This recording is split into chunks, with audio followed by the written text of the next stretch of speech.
ಹಿಂದೂ ಧರ್ಮದ ಚಳು ಸಮುದಾಯದ ಪುರೋಹಿತ ವರ್ಗ, ರಾಜರು, ಚಕ್ರವರ್ತಿಗಳ ವರ್ಗ ಅವರೆಲ್ಲರ ಸೇವೆಯನ್ನ ಸಾವಿರಾರು ನೂರಾರು ವರ್ಷಗಳಿಂದ ಯಾರು ಸೇವೆ ಮಾಡ್ಕೊಂಡು ಬಂದ್ರ ನಾವೇ. 4ನೇ ವರ್ಗದ ಶೂದ್ರರು, ದಲಿತರು, ಅಲ್ಪಸಂಖ್ಯಾತರು, ಇಂದು ಅದೇ ಸಮುದಾಯ ಕುಡಿಗಳೇ ಮೀಸಲಾತಿ ಬೇಡ್ತಾ ಇರೋದು. ನಾವೆಲ್ಲ ಅದೇ ಸಮುದಾಯದ ಕುಡಿಗಳು. ಬಟ್ಟೆ ನೇಯ್ದು ಕೊಟ್ಟವರು ಯಾರು?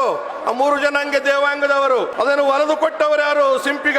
ಅದನ್ನು ಒಗೆದು ಇಸ್ತ್ರಿ ಮಾಡಿ ಕೊಟ್ಟವರು ಅಗಸ. ನಿಮಗೆ ಚಪ್ಪಲಿ ಮಾಡಿ ಕೊಟ್ಟವರು ನಾವು ಚಮ್ಮಾರರು. ನಿಮಗೆ ಕುಡಿಯಲು ಸ್ನಾನಕ್ಕೆ ನೀರು ಕೊಟ್ಟವರು ನೀರುಗಂಟಿಗಳು.